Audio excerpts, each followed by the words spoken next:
자, 말씀에 의지하여 말씀에 그물을 내리리이다. 내리리라.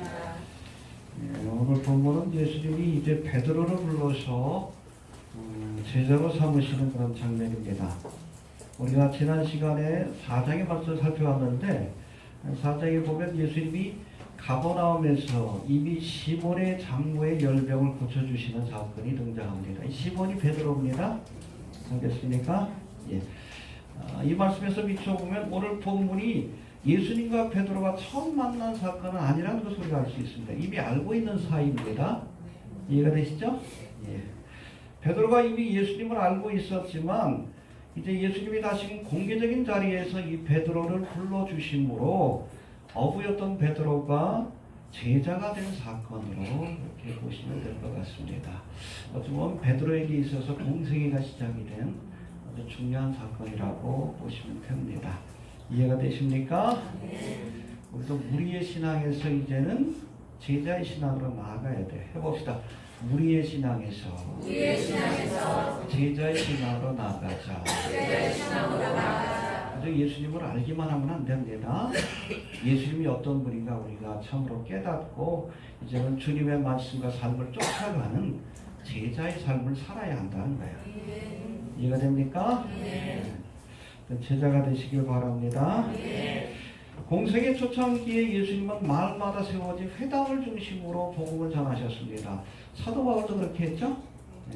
선교적 접촉점을 삼으셨는데 근데 시간이 지나고 따르는 무리들이 많아지면서 더 이상 회당과 같은 제한된 공간에서 하나님의 말씀을 전하는 것이 불가능해지셨습니다. 그래서 이후로부터는 뭐 산이라든지 그래서 마태복음 5장에 보면 산성설교 산 위에서 말씀을 전하신 겁니다. 아니면 들판이나 혹은 갈릴리 호수 이 호숫가에는 넓은 평지가 있기 때문에 바로 이곳에서 이런 넓은 장소에서 모인 무리들에게 하나님의 말씀을 전하셨습니다. 할렐루야. 오늘 본문에도 이 갈릴리 마을들을 돌아다니며 말씀을 전하시는 예수님께서 많은 무리들이 이제 예수님께 옹이하여 모여들자 그냥 뭐 떠밀릴 정도로 사람들이 모인 거예요. 예수님이 게네사렛 호숫가로 내려가서 이제 베드로의 배를 빌려서 이해가 되십니까? 이전에 강대상처럼 베드로의 배를 빌려서 하나님의 말씀을 전하는 모습을 우리가 볼 수 있습니다. 1절 한번 볼까요? 1절 시작.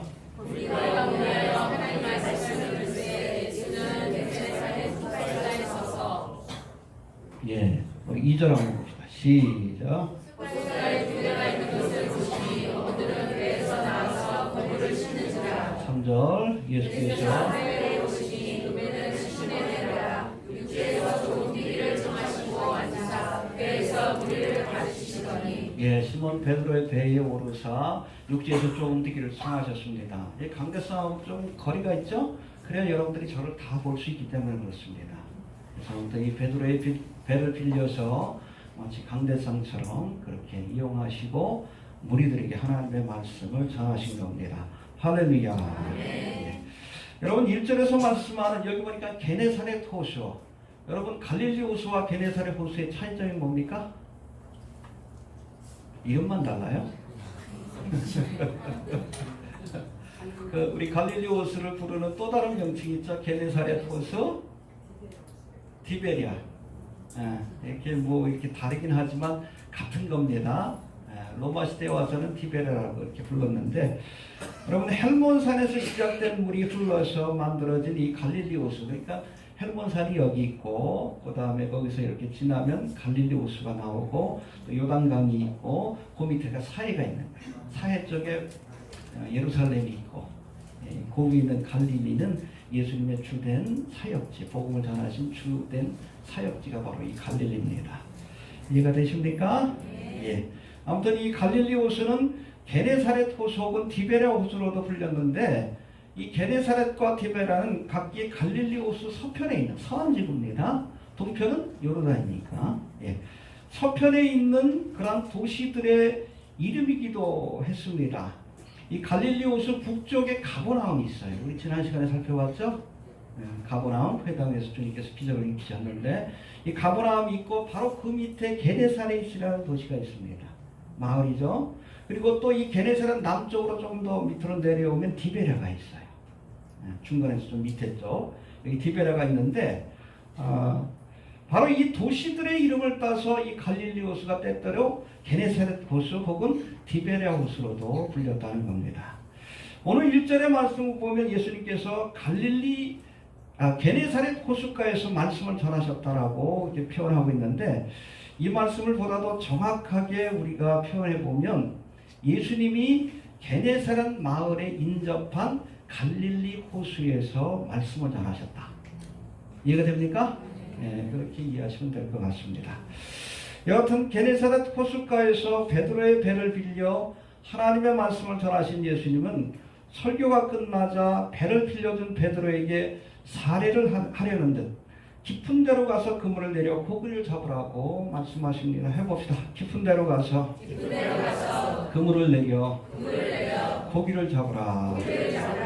이때 베드로는 밤이 맞도록 수고하였을 때 아무것도 얻지 못했지만 내가 말씀에 의지하여 그물을 내리리이다. 할렐루야. 몸도 피곤하고 힘들지만 그러나 주께서 주신 그 말씀을 의지하여 내가 그물을 내리겠습니다. 그렇게 순종했더니 정말 그물이 찢어지고 2배가 잠기도록 많은 물고기가 잡혔다라고 성경은 말씀하고 있습니다. 할렐루야.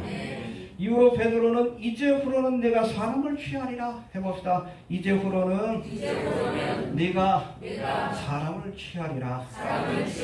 지금까지 물고기를 잡았지만 캐치라고 되어 있어요. 영어에는 이제는 사람을 잡는 어부가 될 것이다. 할렐루야. 사람을 낳는 어부가 될 것이다. 믿습니까? 예. 바로 이 말씀을 통해서 또 주님의 초대를 통해서 베드로가 제자의 길을 가게 되었는데 오늘은 바로 이 사건들을 살피면서 몇 가지 신앙적 교훈을 한번 생각해 봅니다. 예. 첫 번째, 오늘 본문의 말씀을 통해서 우리가 한 가지 깨달아야 될 것은 베드로가 어렵고 힘든 여건 속에서도 주님이 주신 말씀에 순종했다는 겁니다. 해봅시다. 어려운 가운데서도 말씀에 순종했다. 2절 3절 한번 다시 봅시다. 시작.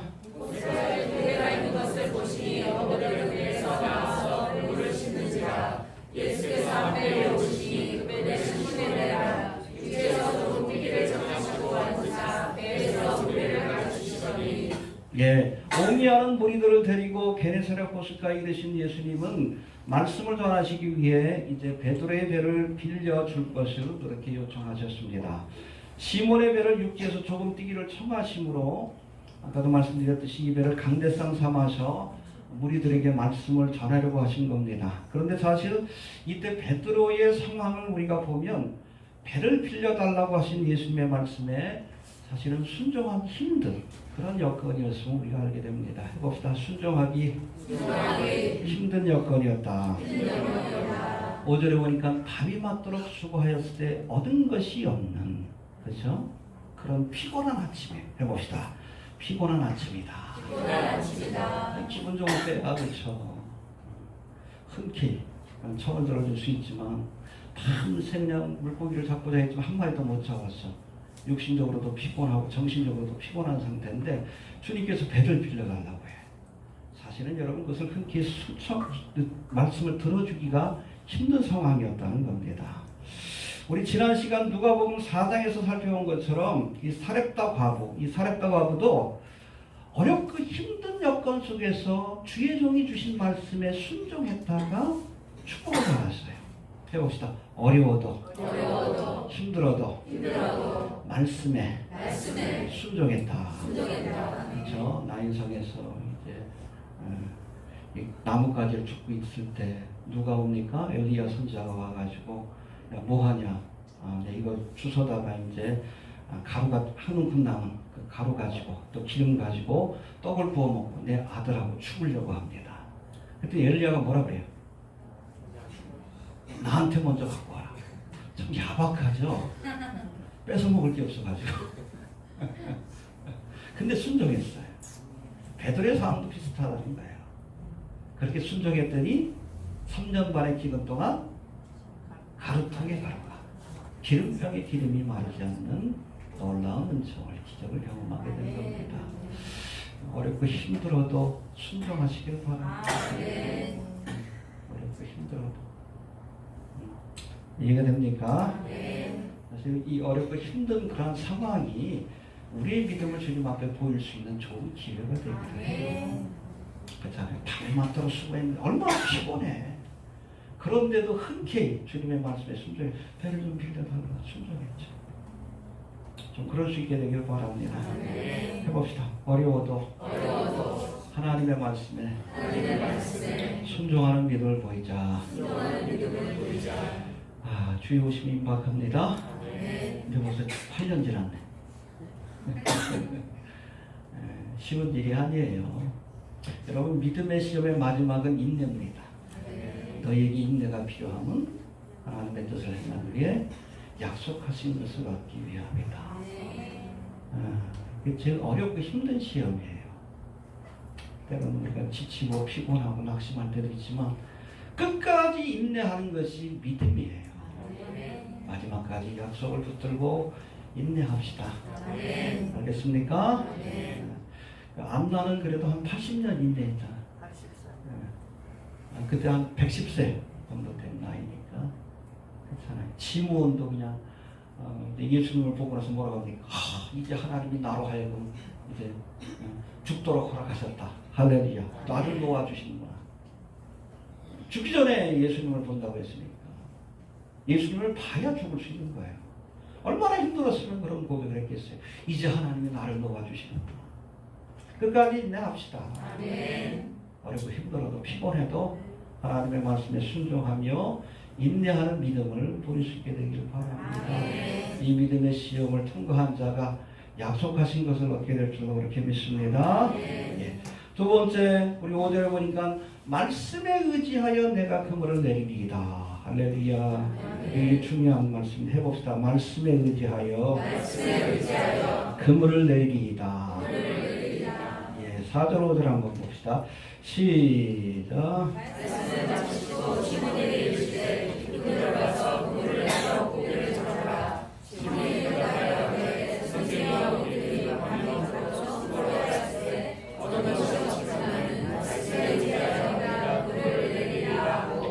할렐루야. 이제 베드로의 죄를 청하여 무리들에게 말씀을 전하신 예수님이 설교가 끝나자 베드로에게 뭐라고 합니까? 깊은 데로 가서 그물을 내려 고기를 잡아라. 할렐루야. 뭔가 사례를 하고 싶었던 겁니다. 고맙잖아요. 사례를 하고 싶어서 그런 말씀을 주셨지만 이렇듯 예수님이 베드로에게 호의를 베풀고 싶어서 이 말씀을 주셨지만 사실 이때의 상황을 우리가 살펴보면 배를 빌려달라 했던 예수님의 첫 번째 말씀 못지않게 깊은 데로 가서 그물을 내려 고기를 잡으라 하신 두 번째 말씀도 순종하기 힘든 여건이었음을 우리가 알 수 있다는 겁니다. 해봅시다. 순종하기 힘든 말씀이었다. 적어도 세 가지 의미에서 이 말씀은 순종하기 힘든 말씀이었습니다. 첫 번째, 앞에서도 살펴봤듯이 이미 밤이 맞도록 수고하였을 때 얻은 것이 없는 아침이 얼마나 피곤하겠어. 거기다 이미 그물도 다 씻어놨어. 다 정리한 겁니다. 해봅시다. 하루 일과를 마친 상태였다. 근데 또다시 그물을 내려가 고기를 잡으래. 확신도 없는데. 보통 믿음이 아니면 불가능한 겁니다. 이해가 됩니까? 네. 또 두 번째, 갈릴리 바다에서 잔뼈가 굵은 베테랑 어부 베드로가, 예수님은 무슨 직업이에요? 그렇죠. 어부가 목수의 말을 들어. 상식적으로 힘든 일입니다. 누가 전문가예요? 베드로가 전문가예요. 갈릴리 호수. 저도 뭐 낚시를 좋아하기 때문에 뭐 가는 데만 갑니다. 어디에 뭐가 있는지 다 알아요. 가면 하도 다니니까. 한 군데만 다니니까. 여러분, 갈릴리 호수가 그렇게 크지 않아요. 베드로가 그곳에서 잔뼈가 굵었어요. 봄에는 어디에 고기가 나오고 여름에는 어디에 고기가 나오고 알아요. 비가 올 때는 어디에서 나오고 다 합니다. 누가 베테랑이요? 베드로가 베테랑이에요. 여러 배를 거느리고 이렇게 물고기를 잡는. 베드로가 가난하지 않았습니다. 베드로의 장모가 살던 그 집터를 가봤는데 꽤 커요. 꽤 성공한 여러분 어부입니다. 이해가 됩니까? 여튼 베테랑 어부인데 예수님의 직업은 목수요. 공생애를 시작합니다. 여러분, 물고기를 잡는데 어부가 목숨알을 들어. 이 상식적으로 있을 수 없는 일이에요. 이게 베드로가 예수님을 목수가 아닌 하나님의 사람으로 인정했기 때문에 그렇게 순종할 수 있었던 거예요. 상식적으로 힘든 말입니다. 해봅시다. 상식적으로 순종하기 힘든 상황이었다. 또 경험상으로도 예수님의 말씀은 순종하기 힘든 말씀입니다. 여러분 베드로가 왜 밤에 잡았을까요? 물고기를? 밤이 맞도록 수고했다 하잖아. 낮에 안 잡히니까. 이해가 됩니까? 특별히 이 그물을 내려가지고 고기를 잡는 건 저인망어법인데 이 저인망어법은 여러분 낮에는 그물에 이것들이 보이기 때문에 고기들이 내리면 도망간대요. 이 그물이 안 보이면 밤에 잡는 거예요. 이해가 됩니까? 경험적으로도 낮에 고기 잡으면 안 되는 거예요. 또 예수님께서 깊은 데로 가서 고기를 잡으라 했어요. 해봅시다. 깊은 데로 가서 고기를 잡으라. 예, 여러분 그물을 내려 고기를 잡는 저인망식 어법은 너무 깊은 곳에다가 그물을 내리면 물고기가 다 빠져나가요. 고기가 혹시 들어왔다 할지라도 위아래로 다 빠져나갑니다. 끌고기잖아요. 이게 보통 낮은 데서 해야 돼. 근데 예수님은 깊은 데. 경험적으로도 여러분 이것은 말도 안 되는 이야기예요. 그럼에도 불구하고 순종했습니다. 해봅시다. 그럼에도 불구하고 순종했다. 상식적으로 경험적으로 순종하기 힘든 말씀이었지만 그럼에도 불구하고 순종했습니다. 할렐루야. 예. 선생님이여 우리들이 밤이 맞도록 수고를 하였을 때 얻은 것이 없지만은 말씀에 의지하여 이게 핵심이에요. 해봅시다. 말씀에 의지하여. 우리의 상식과 경험으로는 이해가 되지 않지만 그러나 주님께서 말씀하시니 순종합니다. 이해되세요? 해봅시다. 상식적으로 경험적으로 이해가 되지 않지만 주께서 말씀하시니 순종하겠나이다. 여러분 이게 믿음이에요. 모든 조건들을 따져서 가능성을 확인해보고 계산해보고 순종하는 건 여러분 믿음이 아닙니다. 정책적인 판단이지. 경영적인 판단이지. 그건 믿음이 아니에요. 이것저것 다 따져보고 뭐 말씀에 순종한다? 믿음이 있는 게 아니에요. 때때로 이해가 되지 않는 말씀이라 할지라도 주께서 말씀하실 때 순종하는 거예요. 여러분 그게 믿음입니다. 해봅시다. 이해가 되지 않아도 순종하는 것이 믿음이다. 할렐루야. 그럴 때 기적이 나타나는 거예요. 여러분 여호수아에게 우리 여호수아에서 보면 여리고성을 무너뜨리고 가나안 정복을 본격적으로 시작하는데 가나안 여리고성을 무너뜨릴 때 여호수아에게 주셨던 하나님의 말씀이 뭡니까? 돌을 던져서 무너뜨려라? 네.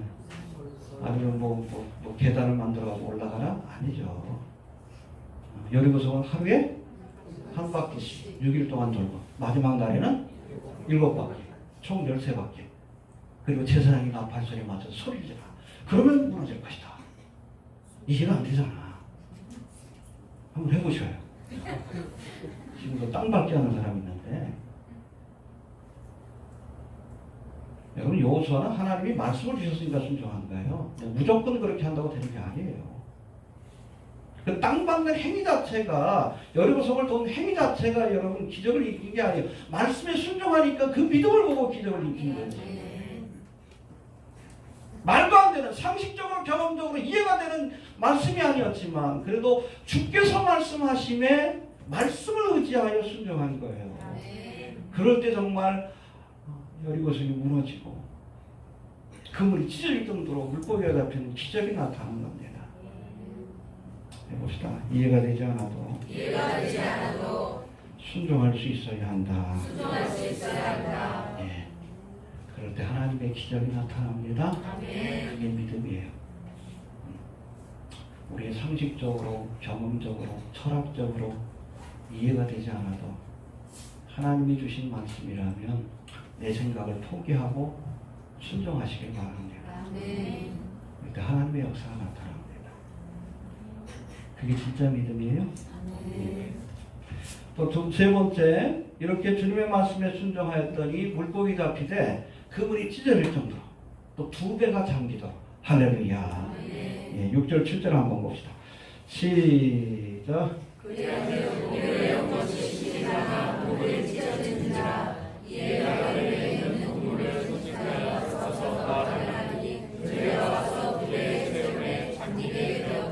예, 말씀에 순종하여 그물을 내릴 때 한 번에 그물질이에요.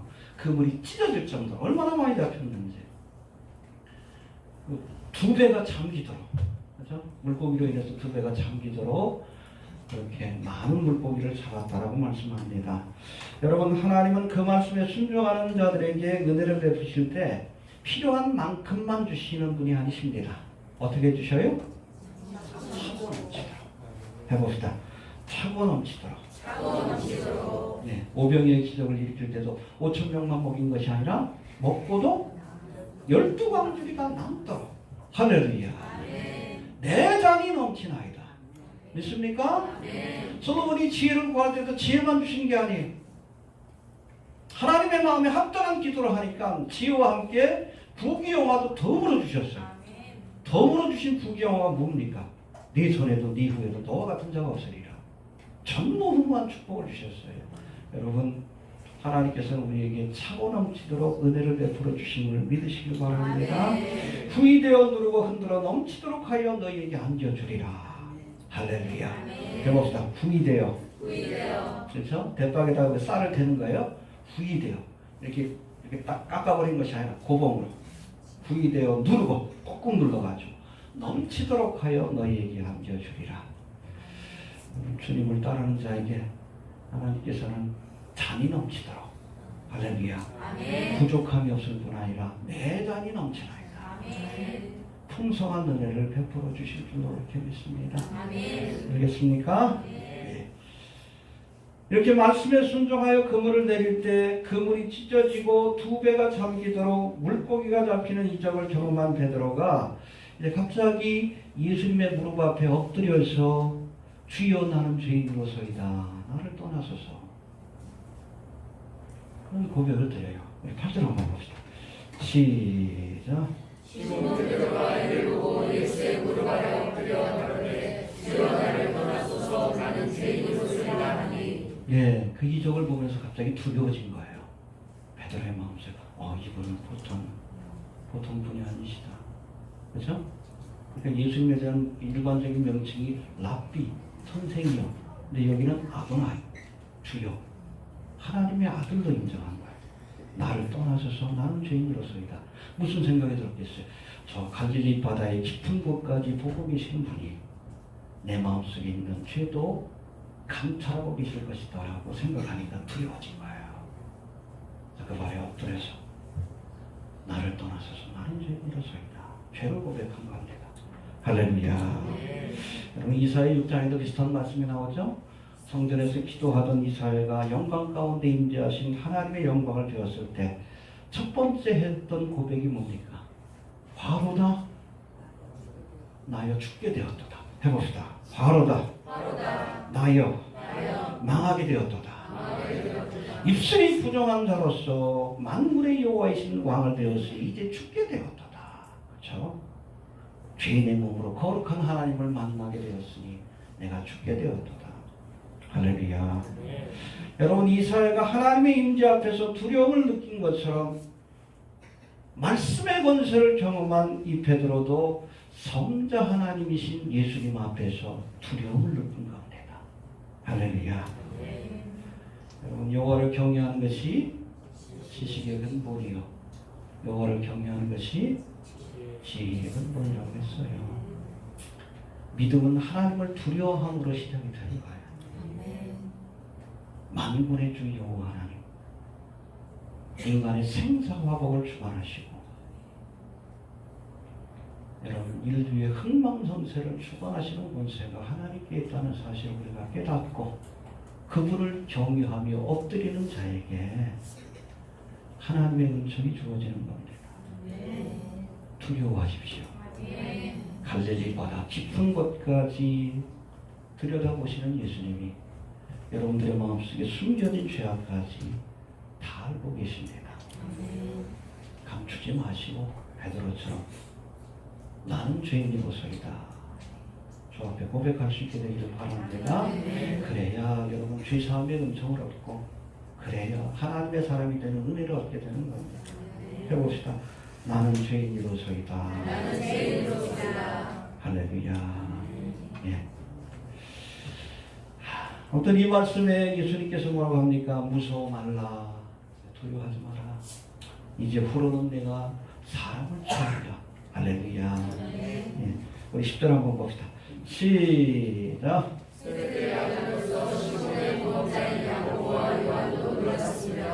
예수께서 시몬에게 이르시되 무서워 말라. 이제 후로는 내가 사람을 취하리라 하시니. 예, 나는 죄인이다. 죄에 대한 고백을 받으셨어요. 그 얘기한 겁니다. 그러니까 예수님께서 이제 두려워하면 여러분 죄를 우리가 회개했으면 되는 겁니다. 예, 이제는 두려워하지 말아라. 이제 후로는 그렇죠? 여러분 예수를 만나기 이전의 삶과 이후의 삶이 달라져야 합니다. 해봅시다. 이제 후로는 이 거듭나는 거예요. 새로운 삶이 시작이 되어야 합니다. 우리 철로역전 지난주에 보셨죠? 새로운 삶이 시작이 되는 거예요. 이전 것은 지나갔으니 새 것이 되었도다. 이제 후로는 이제는 물고기를 잡는 어부가 아니라 사람을 잡는 어부가 되게 하리라. 할렐루야. 지금까지는 베드로가 물고기를 낚는 어부였지만 이제부터는 사람을 낚는 어부가 되게 하실 것이라 말씀합니다. 어려운 여건 속에서도 주님의 말씀에 순종하고 또 스스로 죄인임을 고백한 베드로에게 이제부터는 물고기를 잡는 어부가 아니라 사람을 낚는 어부, 예수님의 제자가 되라고 이렇게 초대하십니다. 할렐루야. 이사야 6장에도 보면 하나님의 임재 앞에 두려워 떠난 이사야에게 하나님께서 천사를 보내서 제단 숯불로 입을 찢어주셔요. 입술이 부정하다 그러니까 입을 찢어주시고 그의 죄를 깨끗게 해주십니다. 할렐루야. 그리고는 뭐라고 하십니까? 저를 정결케 하신 후에 내가 누구를 보내며 누가 나를 위하여 갈고. 너무나 유명한 말씀이죠? 6장 8절 해봅시다. 내가 누구를 보내며 누가 우리를 위하여 갈고. 그래서 이사야를 사명의 자리로 초대합니다. 그때 이사야가 뭐라고 했어요? 내가 여기 있나이다. 나를 보내소서. 제가 저기 있나이다. 죄를 보내소서. 그랬어요. 어렵고 힘든 길이지만 그때 사실은 이사야가 성전에서 이스라엘의 운명을 걱정하면서 안팎으로 있잖아요. 타락의 길을 가고 우회적인 침략으로 언제 나라가 망할지 모르는 그런 위기 상황 속에서 하나님 앞에 눈물로 기도했을 때 하나님 일꾼을 보내주옵소서 기도했겠지. 그래서 주님께서 뭐라고? 네가 가라. 하와이 아닌가? 해봅시다. 네가 가라. 해봅시다. 네가 가라. 내가 누구를 보내며 너가 나를 위하여 갈고. 그거예요. 야, 일꾼을 보내달라고 하지 말고 네가 일꾼이 되어야 한다. 우리에게도 그러시는 겁니다. 내가 누구를 위하여 내가 누구를 보내며 누가 우리를 위하여 갈고. 우리가 베드로처럼 이사야처럼 내가 여기 있나이다 고백할 수 있는 결단할 수 있는 사람들이 되시길 바랍니다. 마지막 때입니다. 정말 주의 오실 길을 예비하는 그런 사명자를 찾고 계셔요. 우리가 주님께서 부르실 때 고기 잡는 일에만 너무 신경 쓰지 마시고 알겠습니까? 주님의 사역에 아멘 할 수 있는 내가 여기 있나이다. 해봅시다. 내가 여기 있나이다. 나를 보내소서. 그렇게 사실은 이사야가 원래는 왕족이고 제사장입니다. 사회적으로 신분이 보장되어 있어요. 근데 선지자의 삶은 고난의 연속이요. 말씀 전하다가 결국엔 톱에 썰려가 죽었어요. 전승에가. 그래도 갔어요. 사명자의 길을. 주님께서 부르고 계십니다. 알겠습니까? 사람 낚는 어부가 되라. 네가 선지자의 길을 가라. 그 말씀에 우리가 응답할 수 있는 나를 보내서서라고 응답할 수 있는 성도가 되시길 바랍니다. 그리고 마지막으로 이렇게 주님께서 사람을 낳는 어부가 되라 라고 초대하실 때에 이 11절 말씀이 굉장히 중요합니다. 이 베드로가 모든 것을 버려두고 예수를 쫓았다. 할렐루야. 다 버려야 합니다. 제자가 되는 게 쉬운 일이 아니에요. 11절 한번 봅시다. 시작.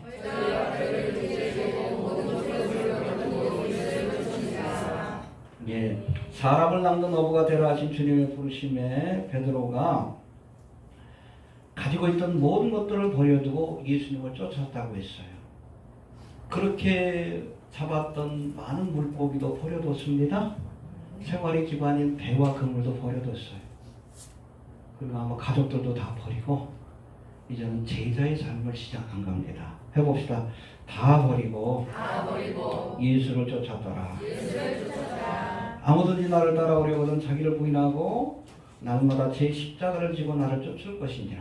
다 버려야 예수님의 제자가 될 수 있습니다. 그렇죠? 밭에 감추인 보화를 발견한 농부가 자신의 재산을 다 팔았던 거죠. 값진 진주 하나를 발견한 진주 장사가 자신의 전 재산을 파는 거죠. 다 버려야 예수라는 보화를 얻고 다 버려야 예수님의 제자가 될 수 있는 거예요. 해봅시다. 다 버려야 한다. 이렇듯 베드로는 자신이 가진 모든 것, 그렇죠?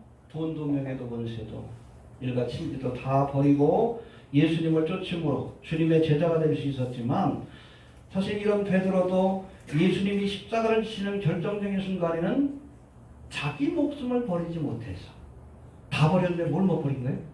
목숨을 못 버린 거예요. 그것까지 버려야 합니다. 돈도 버리고 명예도 버리고 권세도 버리고 모든 것을 버리고 쫓았지만 목숨을 버리지 못했어요. 이 결정적인 순간에 예수님을 3번이나 모른다고 부인한 것 아닙니까? 여러분, 예수님의 제자가 되기 위해 우리가 버려야 할 모든 것 가운데는 우리의 목숨도 포함되어 있다는 것을 알아야 합니다. 필요하다면 목숨을 내놓아야 돼요. 그럴 각오가 되어 있습니까? 육신의 생명을 내놓아야 영생을 얻을 수 있는 그런 순간이 올 수 있어요.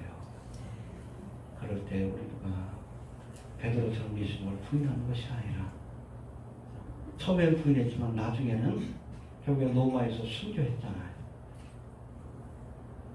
우리 목숨까지도 버릴 수 있는 그런 결단이 있을 수 있게 되길 바랍니다. 아비나 어미를 나보다 더 사랑하는 자는 내게 합당치 아니하고 아들이나 딸을 나보다 더 사랑하는 자도 내게 합당치 아니하고 또 자기 십자가를 지고 나를 쫓지 않는 자도 내게 합당치 아니하니라. 자기 목숨을 얻는 자는 잃을 것이요 나를 위하여 자기 목숨을 잃는 자는 얻으리라. 할렐루야. 그런 결단이 있길 바랍니다. 이해가 됩니까? 다 버립시다. 우리가 예수를 얻기 위해서 천국이라는 부활을 얻기 위해서 다 버려야 돼. 필요하면 목숨까지도. 그런 결단이 없는 자는 주님의 참된 제자가 될 수 없음을 기억할 수 있게 되기를 바랍니다. 해봅시다. 다 버려두고 예수를 쫓으니라. 알겠습니까? 그런 사람이 제자가 될 수 있습니다.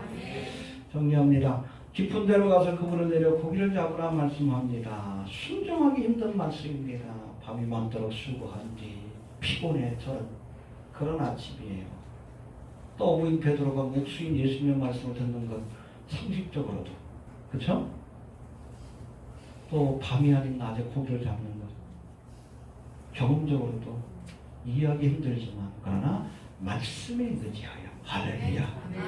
우리 그리스도인들은 경험과 상식과 철학을 의지해서 사는 사람이 아니에요. 하나님의 말씀에 의지하여. 교회 안에서 왜 엉뚱하게 이데올로기 세상 철학 얘기죠. 그리스도인들은 철학을 의지해서 사는 사람이 아니에요. 과학을 의지해서 사는 사람도 아니에요. 말씀을 의지해서 사는 사람이에요. 왜 하나님이 철학과 과학을 뛰어넘어서 역사하실 때가 있기 때문에. 해봅시다. 말씀을 의지하여 그물을 내리리이다. 이게 그리스도인이에요. 말씀을 의지해서 사는 사람. 그냥 교회에서 그냥 예수 믿는다 하면서 뭐 태극기 들고 뭐 정치, 뭐 정치를 의지, 뭐 황교안 의지하고 뭐 박정희를 의지하고. 그건 여러분 그리스도인이 아니에요. 예수님만 의지하고 말씀을 의지해야지. 왜 말씀이 아닌 이데올로기를 의지하고 세상 철학. 말씀을 의지할 수 있게 되기를 바랍니다. 이 기적을 통해 예수님이 성자 하나님이심을 깨달은 베드로가 그 앞에 무릎을 꿇고 주여 나를 떠나셔서 나는 죄인이로소이다 이렇게 고백했습니다. 회개한 겁니다. 이 고백을 받으신 예수님 베드로에게 이제부터는 고기를 낚는 어부가 아니라 사람을 낚는 어부가 되라 하십니다. 할렐루야. 이 부르심에 응답함으로 베드로가 위대한 하나님의 사도 베드로가 될 수 있었다는 것을 기억할 수 있게 되기를 바랍니다. 어려운 여건 속에서도 하나님의 말씀에 순종하고 또 주님을 위해서 모든 것을 버릴, 필요하다면 목숨까지도 버릴 각오가 되어 있는 자가 진정한 예수님의 제자, 예수님의 사역자가 될 수 있는 것을 기억할 수 있게 되기를 바랍니다. 네. 이제부로는 제자의 길을 갑시다. 네. 이전에는 베드로가 무리 중에 하나였어. 예수님을 쫓아다니는 무리 가운데 하나였어. 이후로부터는 예수님의 삶과 교훈을 따라가는 진정한 제자로 거듭나게 됩니다. 우리도 무리의 신앙에 그냥 왔다 가는 성전들만 밟는 무리의 신앙이 아니라 주님의 말씀에 죽기까지 순종하는 진정한 제자의 삶으로 바뀌어질 수 있게 되기를 바랍니다. 알겠습니까? 주신 말씀 붙들고 기도합니다. 하나님 은혜를 감사합니다. 주님 이 아침에도 귀한 말씀을 통해